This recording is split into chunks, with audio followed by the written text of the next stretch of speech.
Okay, thank you. Poet is my calling. It wasn't job title as far as earning a living, so don't ask me the question of how a poet earns a living at that, because I can't tell you.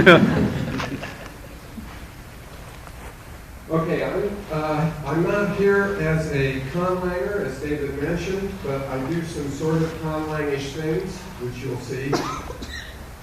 And I do a lot with interactive word objects, and I want to show you some of the things about how those work.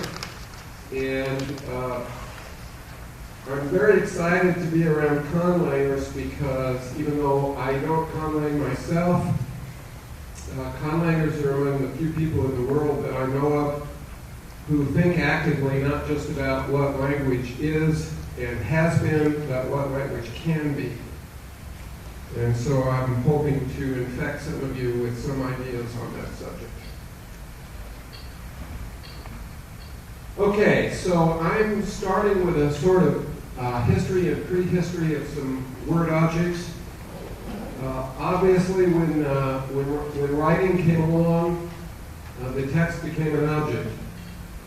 And this is a larger-than-life-size object. This is a building inscription in cuneiform to Darius the Great of Persia. You probably don't think of a building as an object, but it is an object. It's an object that contains space. And building inscriptions had a lot to do with politics. So they helped to maintain the authority of the king, authority of deities, religious structure, and so forth.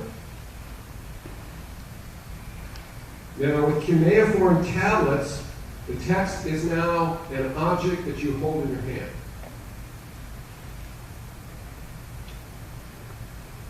Temporary texts, they would write on the clay, and then if they didn't need it, they could rub it out, or they could fire the clay to make it permanent.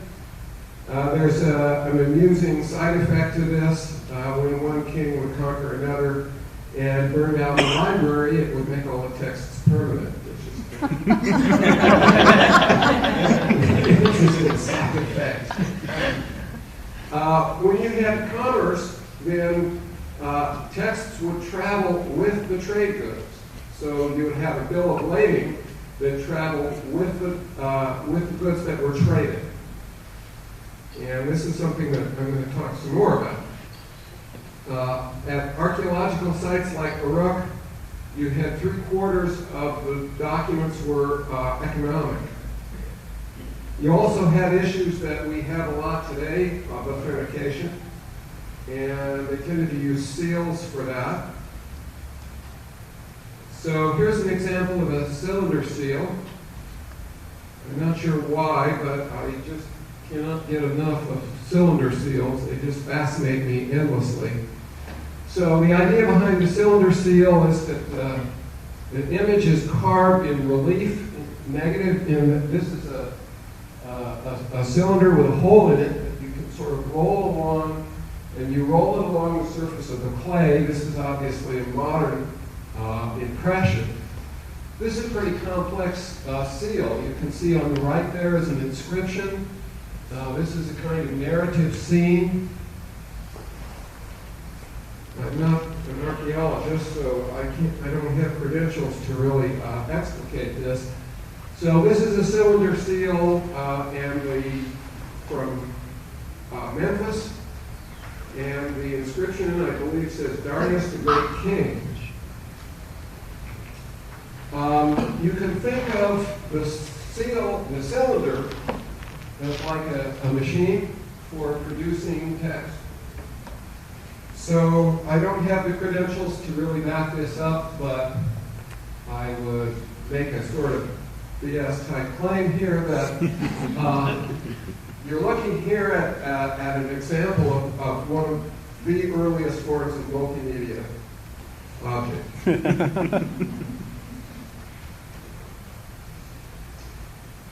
Now, there's a fascinating theory for the origin of writing in Mesopotamia. Probably a lot of you know this, but I'm going to go through this again in case you haven't heard of this. So this is the work of an archaeologist named Ishmael Besha. She actually worked from the University of Texas here, as far as I know. In Mesopotamia, they found thousands of these tiny little ceramic tokens in various shapes. And nobody had any clue what they were. A lot of them were just discarded. And she studied these things and realized that there was a kind of proto-writing involved here. So her theory is that for bills of lading, they would send a clay envelope. This is called a bulla. And the bulla contained these tokens. And the shape of the token stood for a combination of a number and the type of trade goods. So this is the sort of archetypal bill of lading. And then the second discovery, there's a problem with this though. You have to break the bulla to find out what's in it. So you have to destroy the document to read it. And so there was this problem, what's in the bulla? And I want you to sort of hold that question in your brain because this is coming back. So the next step was to impress the tokens on the outside. And when they figured that out, you could read the document without having to destroy it. So you can actually see here the impressions of some of the tokens. And then the final step was to realize, wait a minute, if we're going to do that, we really don't need the tokens anymore.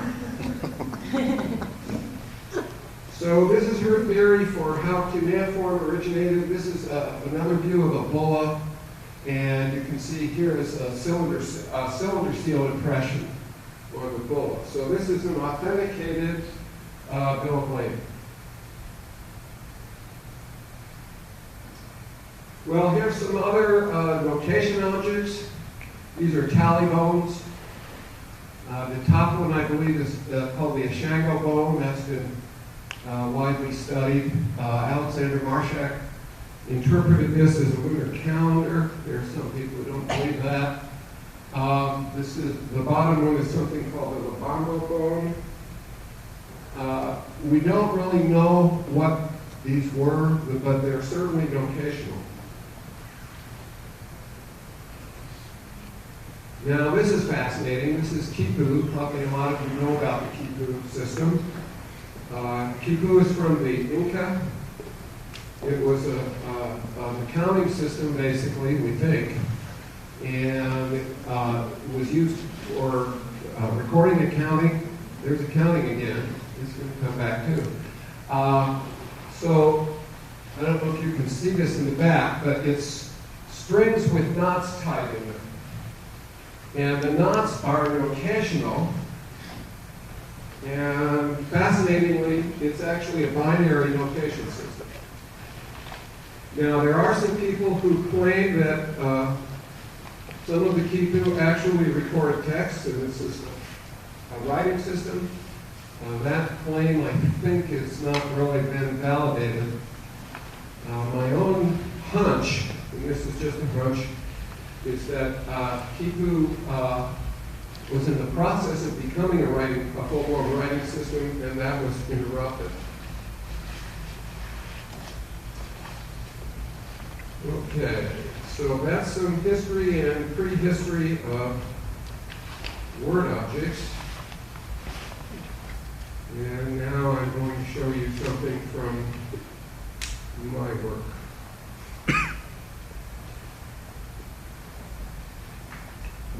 So this is from a work of mine called Diagram Series 6. I've been doing diagram poems for quite a long time. I'm not going to speak at length about this, but what you're seeing here, the notation here is a sort of con-syntax. So this structure here is a sort of syntactic notation that says this cluster here acts as the noun, and this triangle, the point of the triangle, tells you that this acts as the verb. And what got me started in this whole thing, years and years ago, I was hanging around the music crowd as an undergraduate, and I heard them talking about tone clusters, and I thought that was the neatest thing I'd ever heard, and I said, okay, I have to do word clusters. Well, how the hell do you do that? I mean, when you put words on top of one another, the result pretty much is unintelligible. Well, interactivity lets you get at the individual layers, and as you mouse over these layers, you can read the layers.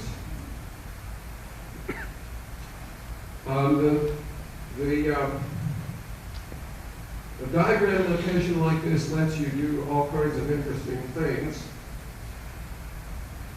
So this configuration, here we have two clusters that are in a sort of symmetrical, it's like subject, predicate, but symmetrical.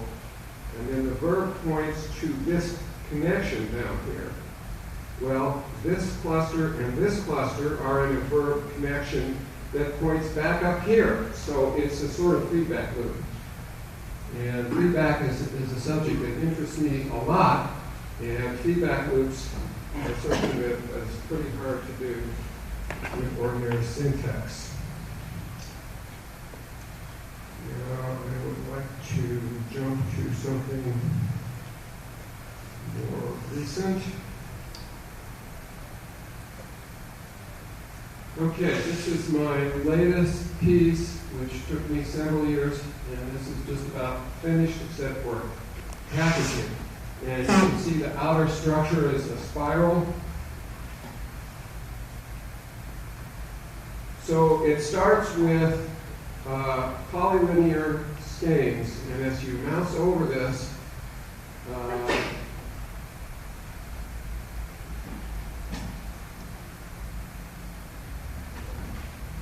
so it goes in the direction of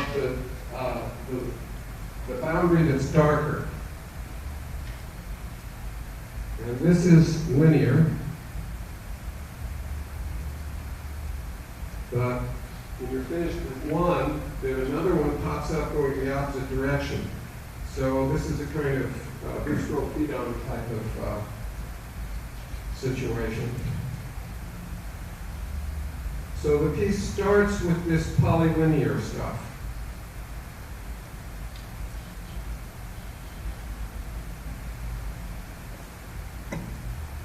And then as you move along, the clusters start to get closer and closer together. And you get objects like this one, which is linear, but the things are just on top of one another. And as you move back and forth, these hotspots let you read the layers, but you're still constrained to do it in a particular linear order.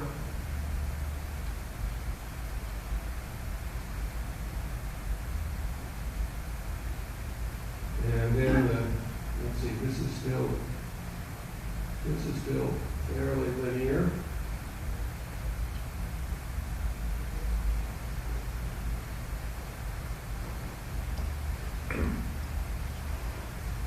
Let's see now.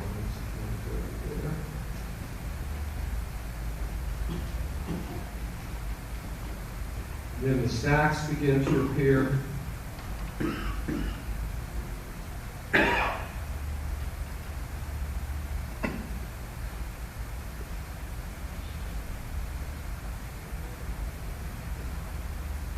And then it starts having structure. So this is a sort of proto-structure where I don't have any exact syntax in here, but I say that the one in the middle sort of dominates or mediates between these two.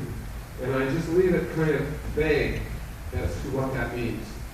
And at this point, we've got something that's bigger than the screen.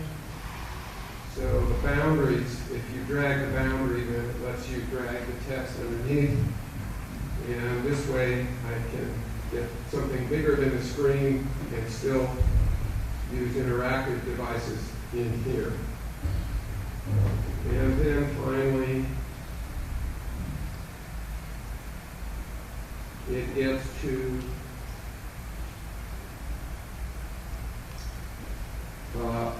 these tiles which expand. So if I click on this, then it expands in place. And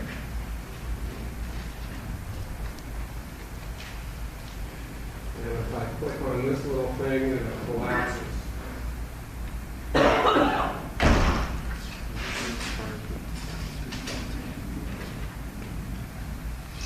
Okay, so that was just a quick, very flying tour here, a sort of sample of some of the kinds of objects I've got. So now I want to talk about what interactivity buys you. Well, let me cut back over here.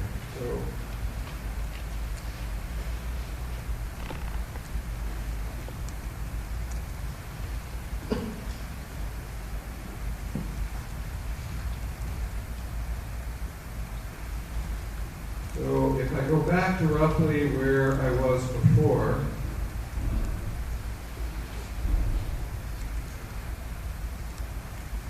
okay, here's the one that I started with. So what I'm trying to suggest here is that interactive objects can become the actual objects of language. And in this case, we've got syntax. I tend to think of these layers as almost being what I call superwords. So for conlangers, you could think of these as the sort of thing for which you might want to make a new word or two. So why would you want to do all of this? What does it get in you?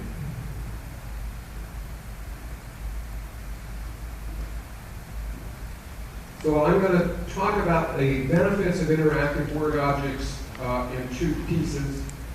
First, I'm going to talk about structure and then behavior. So one of the obvious benefits is nonlinear structure. And of course, the most well-studied form of nonlinear structure is the hypertext link. What we have in the HTML world is a pretty pale version of what has been studied in hypertext for linking. The hypertext community has got all kinds of work studying type links, bidirectional links, all kinds of things that we don't have on the web. Another form of nonlinear structure is what I call gathering, where you bring things in. It's sort of like a hypertext link, but the arrow points in instead of out. You can do maps. And as I showed in the diagram poems, you can have a syntax relationship that you just draw.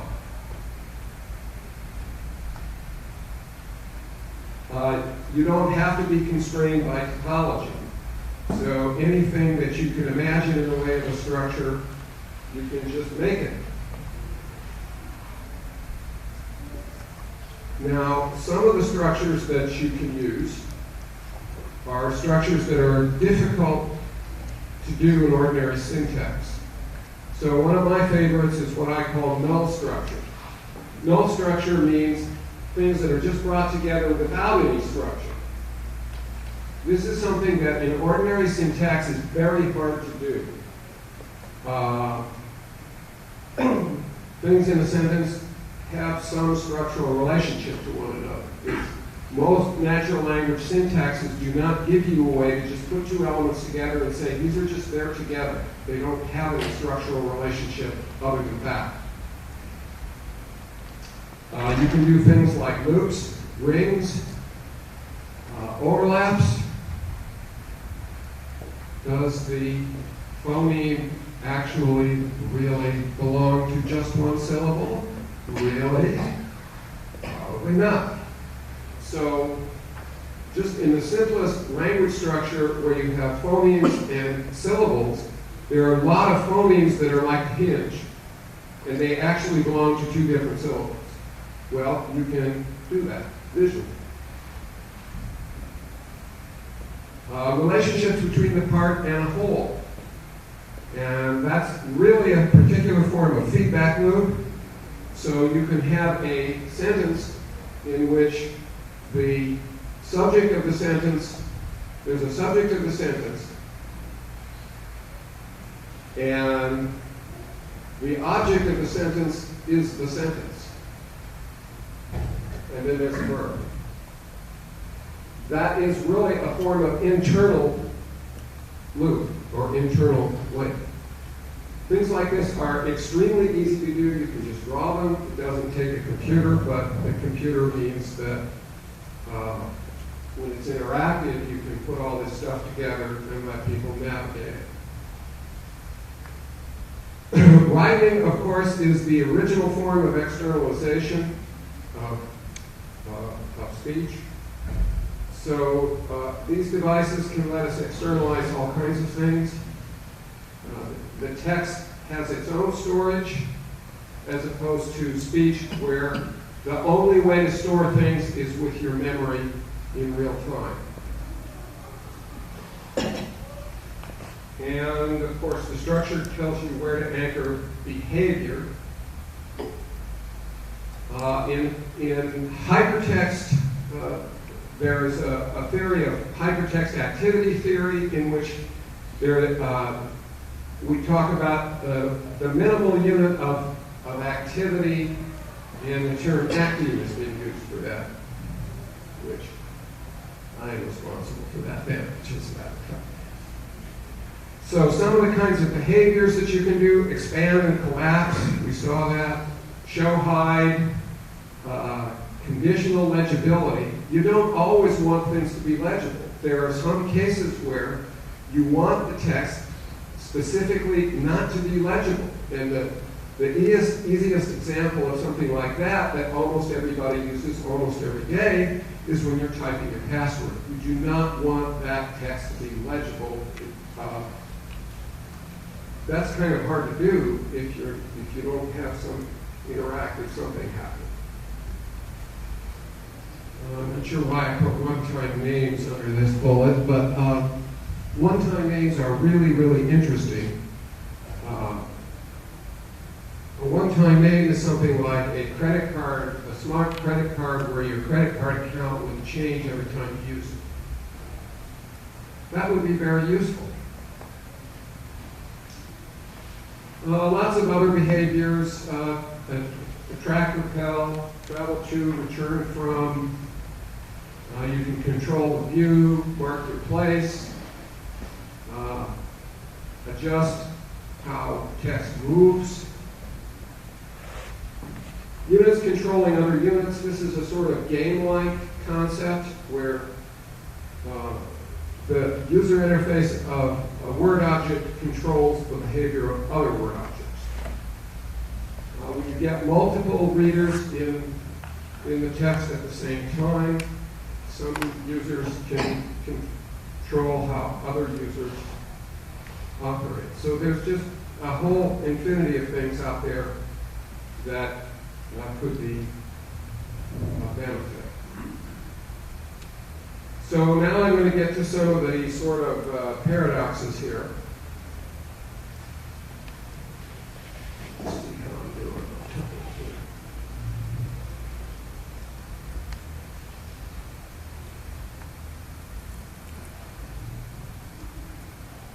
Okay, I want to talk about what I call the Shannon paradox. Now, if you Google this term, the Shannon paradox, you will quickly find that there really is no term in the literature called the Shannon paradox. So I am here pitching this. And this is something that I have worked out that is explicitly involved in aesthetic issues, which it's quite possible you might think don't affect conlangers or people who aren't overtly artistic or of a particular artistic bent even.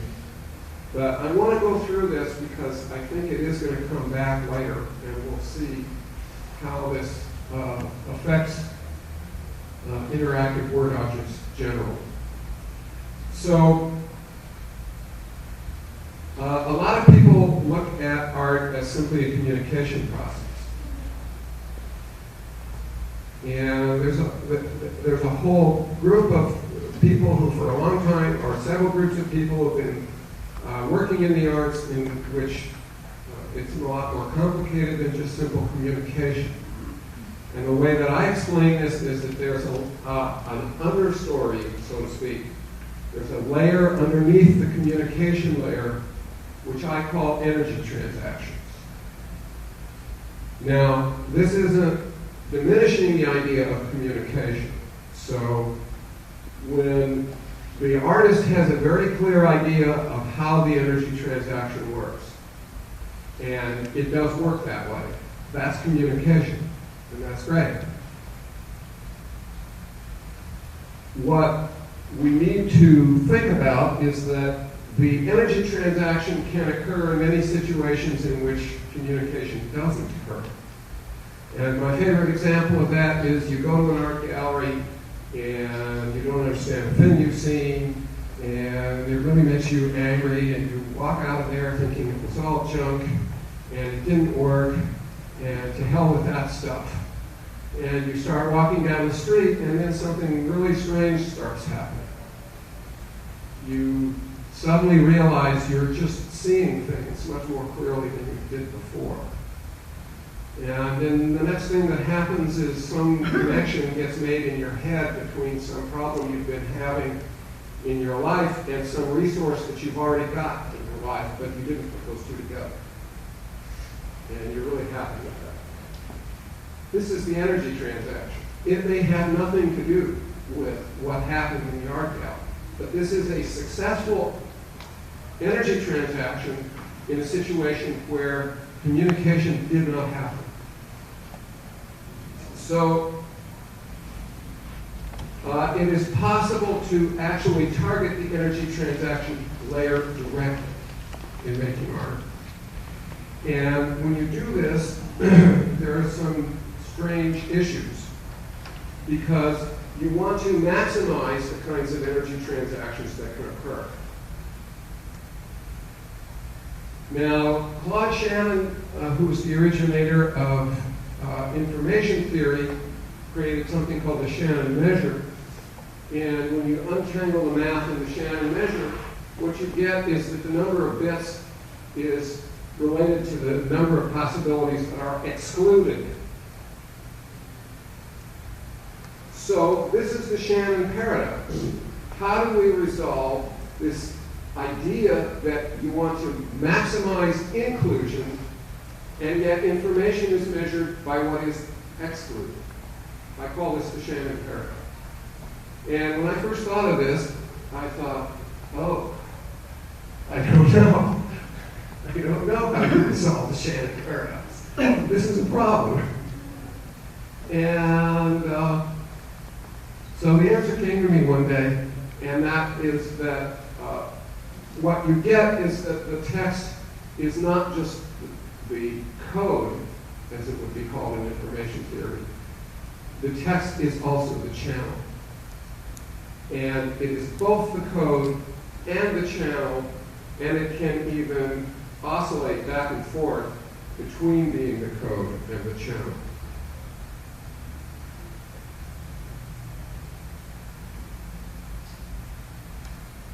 Okay, now I'm going to leave the Shannon paradox just sort of sitting there, but we will come back to it.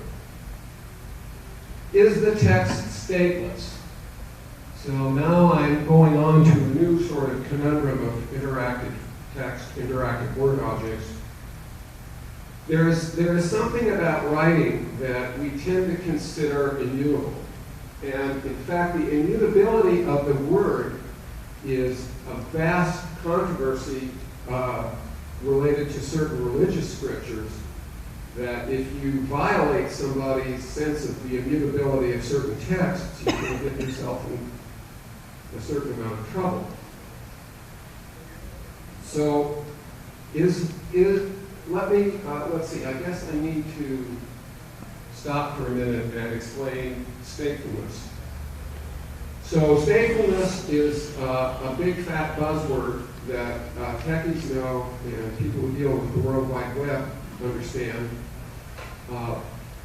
Statefulness means that you're in a transaction that goes through various states, and in order to complete that transaction, something at the other end has to keep track of that state, because what happens is a function of the state that you're in. And normally, if you look at a word on the page, it doesn't change. I mean, it's not like what word it means changes. But we have the possibility with interactive text that you can imagine what a stateful word might mean. You can imagine a stateful sentence. You can imagine an entire text that is stateful. Until the invention of computers, you would have to physically substitute one document for another to get a state change. But we can now just do that. We can have text that just changes. Now, there are lots of social processes that, in fact, go through state changes. So when you talk about political text, a bill in a legislature has all kinds of state changes. So a bill gets proposed, and then it goes through various readings, and then it gets passed, or it doesn't, and then an executive has to sign it. These are all state changes. A person can change their name legally. I'm sure there are people in this room who've done that. Documents can be voided, rescinded. Just in simple sentences, we can change an assertion into a question and vice versa. We have state changes in terms of versioning.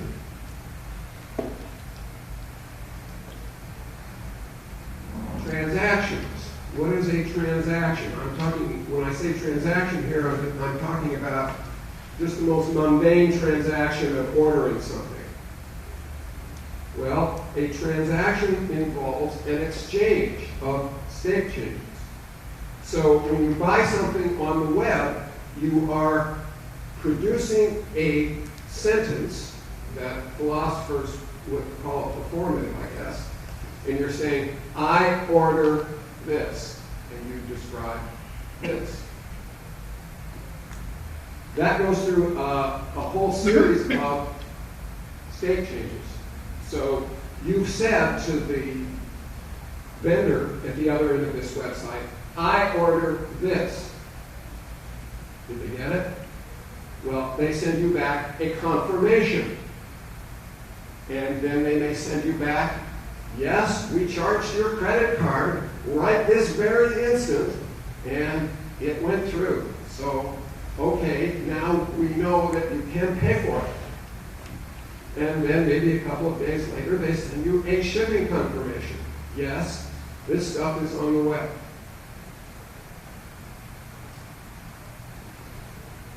When you start getting into state changes, now you start to get some problems. So there can be states that are not so cool.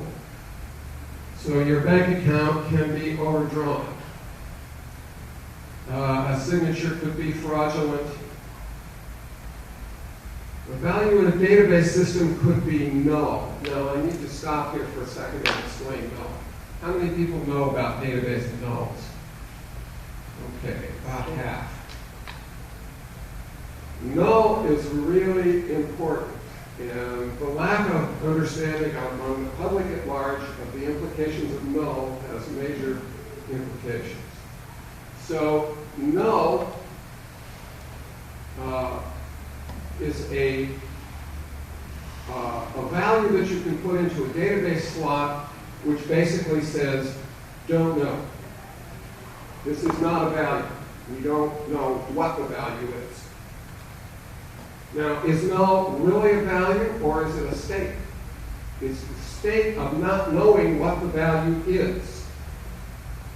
Database systems have an actual value for this. It's called null. It's guaranteed not to be equivalent to anything that can actually happen.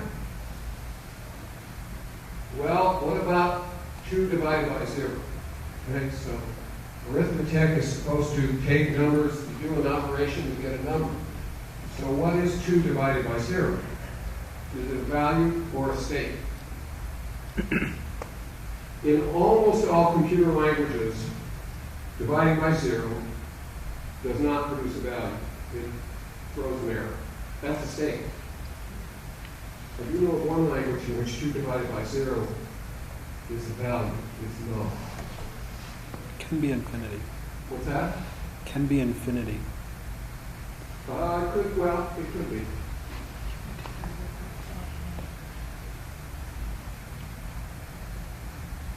So the financial system has all kinds of pathological states. What happens when a financial instrument goes into default? And what we have seen since the financial crisis, people seem to know about this now, stateful text can be traded. So credit default swaps are these enormous contracts that are stateful, and they can be traded.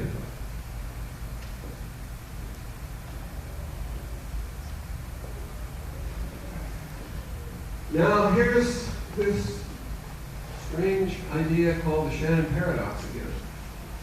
So if you have stateful text that is being traded, then you want to maximize the inclusiveness of states that you cover in your contract. But you have to be exclusive of the conditions that can happen in a particular state. So even though it may seem odd that postmodernist type artistic text has some of the same issues as trading on Wall Street, it seems to me that it does. So is the text a machine?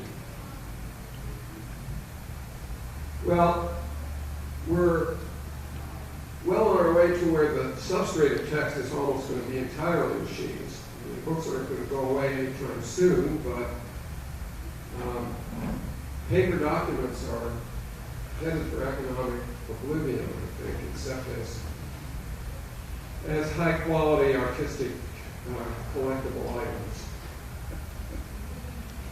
But there are lots of ways, when I use the word machine, we always need to have our eyes open to, when we have generativity, that might mean machine. So I'm going to sort of back off a little bit this question of is the text a machine and talk for a second about generative text. Because the whole concept of generative text is actually very common. So there are lots of ways that language is used in which texts generate other texts. This happens a lot in laws. So a legislature will pass a law that says this law is regulating the safe use of chemicals. But it won't specify which chemicals they are. It will specify that there has to be a rule-making and agency such and such needs to say what the rules are. And then after they make those regulations, there are disputes. So in law, you have statutes generating regulations, which the two of those together generate litigation. In religion, you have scripture generating exegesis. In literature, you have text generating criticism. Journalists are trained that whenever they get a statement from somebody, they have to go get the other side. This is one reason why science reporting is so awful. So reporters tend to feel that when they are told that global warming is happening, they have to go get the other side.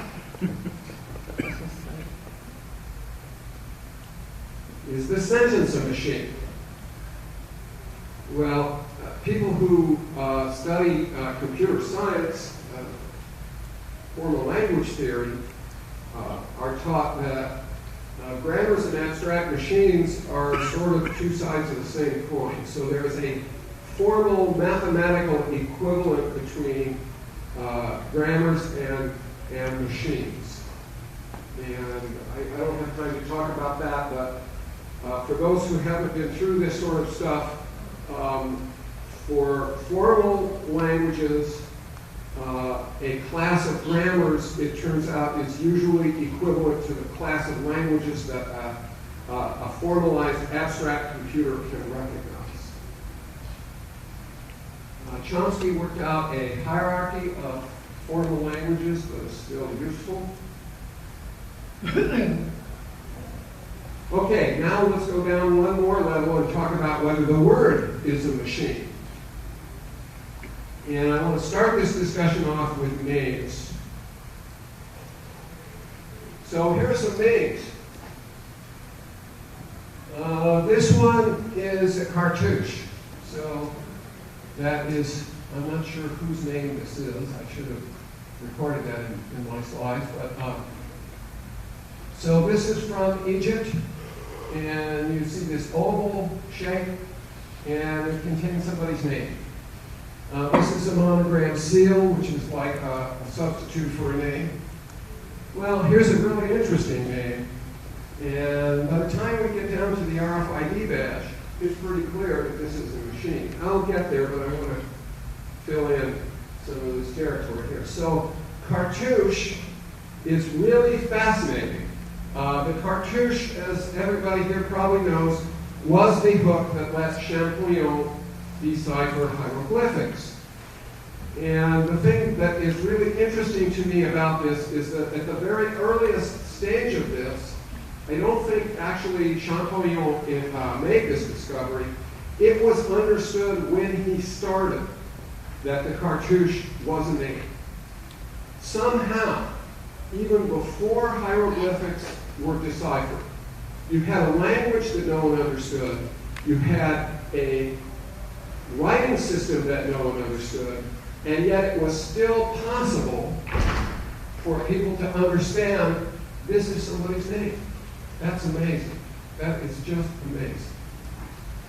So names have a special place in language, and in writing systems, names often have a special place when languages come into contact with one another. How to do foreign names is often one of the things that introduces all kinds of complex changes in writing systems.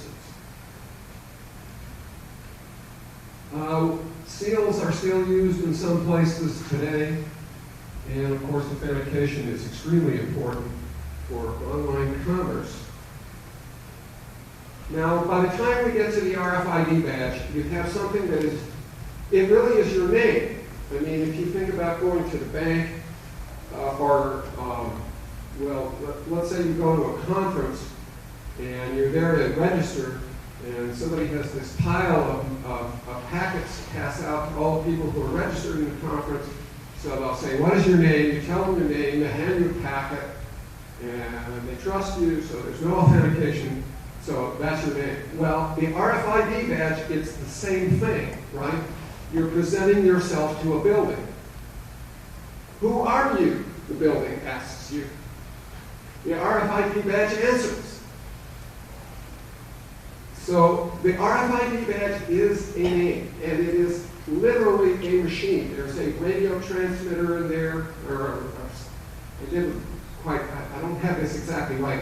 I think it may just be a receiver, but I think it's a transmitter too. And it encodes information. You have an ID number. There's something called a facility code, so that you know that this is not the RFID badge for the university you just got kicked out of. This is the actual RFID badge for the company you work for, whatever. Now, unfortunately, when we get into all of this stuff, there's some bad along with the good. And I'm going to have to go through this kind of quickly because I'm short on time here. But there are lots of pathological problems with interactive objects. We all know about bugs, features. Weird machines are interesting. There's a wonderful paper that came out of Usenix about a couple of years ago about weird machines. Weird machines are the ways in which a piece of software can, its behavior can be abused, and you can actually program it for a language that the author didn't intend. And, it's a really interesting concept. Who owns the words? Microsoft made a play to own all the words. There's something still there in Microsoft Word called Smart Tags. It is off by default. If you turn it on, then Microsoft will inject links into your text that link to Microsoft.com. Of course, Google sells words. The Digital Millennium Copyright Act has some very nasty stuff in it about ownership. Amazon, people probably know about the famous Kindle 1984 of all books. Somebody published an edition of 1984 to which they didn't have the rights, and so Amazon deleted that from everybody's Kindle. Just overnight, boom, it was gone. That was a little shocking. We've got all kinds of preservation issues, which is a subject to which you could devote a whole conference. Now, on the preservation issue, just talking about earlier, insider versus outsider intelligibility has always been part of language. So this is completely related to the fact that, and nowadays, of course, we need to do encryption and so forth. Okay, I'm kind of rushing here, but I do want to get to this last part. So, where is this headed? What is the future of the interactive word object? How do these things actually get into language itself, as opposed to weird places like this one? And the answer came to me one day, wait a minute, it's accounting, again. So we're already in a situation in which the computers are doing things faster than the speed of reflex. And we actually, in today's financial systems, have 3 layers in which things are happening by algorithms. So algorithms are making the buying and selling decisions. I almost said disease there. And they're doing it faster than the speed of reflex. The actual instruments that are being traded may have algorithms written into the instrument. So a credit default swap is an instrument that is so complicated that it actually has modeling built into the thing that is traded. And then at the 3rd layer, they have unbelievably decided that it's okay to write modeling into the accounting rules. So we have algorithms chasing algorithms chasing algorithms. And if you know about the halting problem, this should make you feel very, very queasy.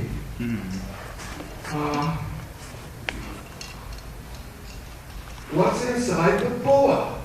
Holy smokes. Here's this question again. So, in 2008, we had these complex things called collateralized debt obligations, which were these complex amalgams of pieces of lots of mortgages, all sort of bundled together and traded off, and nobody knew what was in them.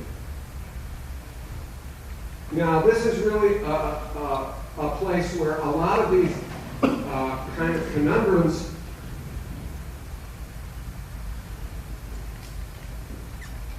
all get ensnarled because you've got state problems with what's in default. So there's no accounting that will work for this. The trading system will not handle negative numbers. Nobody knows about null. And meanwhile, Walmart. Nobody knows about null. Well, let's see. I'm going to skip this slide. Oops, I've only got one more.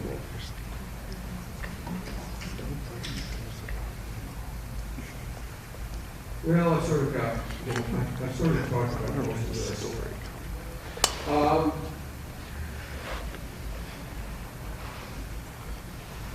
Let me just sort of wrap up. In the financial system, stateful documents are happening. And we don't have the framework in which all that state can actually be communicated as fast as people need it to be communicated.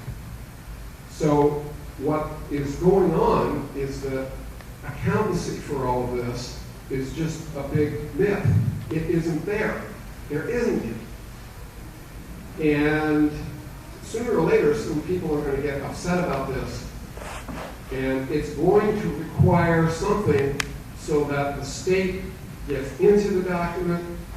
And I don't see how they do this without building some of these type of interactive entities into the financial instruments, into the sentence that you give when you say to a trading system, I order this.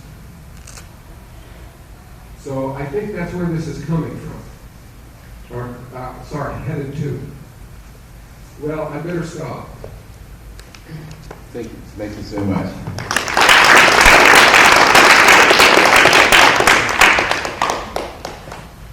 We might have time for a question or comment. If everybody has one. Okay, this one. Could you pull up one of your example forms? Pick one at random.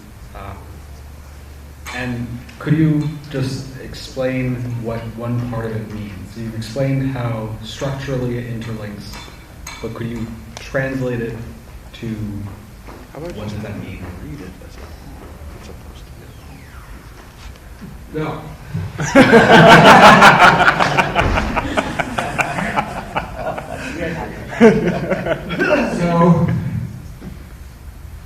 So the question that I like better than the what does it mean is the what does it do.